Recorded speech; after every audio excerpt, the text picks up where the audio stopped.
Hi everyone and welcome to this video, the next in the series on getting to grips with grammar. In this video we're going to be looking at pronouns, prepositions and articles. In the series so far we've looked at the most basic elements of the English language. We've looked at verbs, nouns, adjectives and adverbs. We've seen what a sentence needs for it to make sense, and we've also seen some of the added extras you can include to make your writing that bit more interesting. In the last video we looked at 5 different types of noun. Sometimes though, we need something to stand in for a noun so that we're not repeating ourselves over and over. Take this short paragraph for example. Paul was somewhere he did not want to be. Jail. How had Paul ended up in jail? Paul had made a series of decisions that Paul wouldn't have made unless there was money involved, and now Paul was in a situation that Paul was going to find difficult to explain to Paul's parents. As you can hear, the name of the protagonist in this short piece is Paul. It's repeated so often that it becomes distracting. So what do we do instead? Well, we use a pronoun. A pronoun stands in for a noun. Pronouns are words like him, her, his, hers, I, you, it, and there's many more. They allow us to continue talking about the same subject without repeating ourselves endlessly. So that same example could read like this. Paul was somewhere he did not want to be. Jail. How had he ended up here? He had made a series of decisions that he wouldn't have made unless there was money involved, and now he was in a situation that he was going to find difficult to explain to his parents. So a pronoun is, as the name itself suggests, a type of noun, but it takes the place of a proper or a common noun.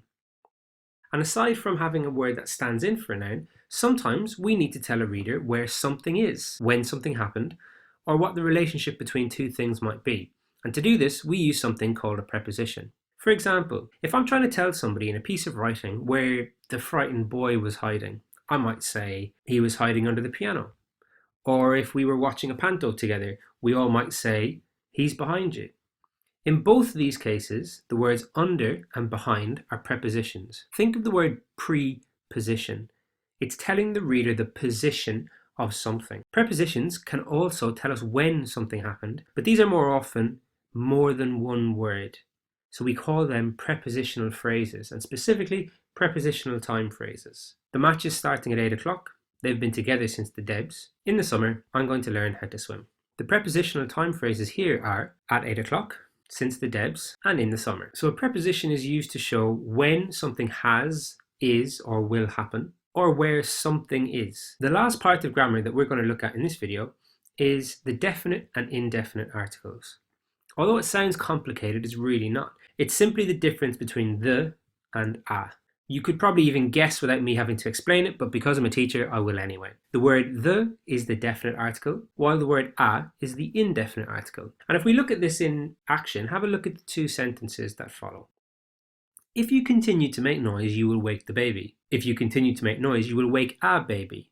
In the first sentence here, the baby refers to a specific baby, probably the one sleeping upstairs that the person talking has just spent 40 minutes trying to put down. While in the second, a baby is vague and unclear. It doesn't lead us to believe that there is a baby nearby.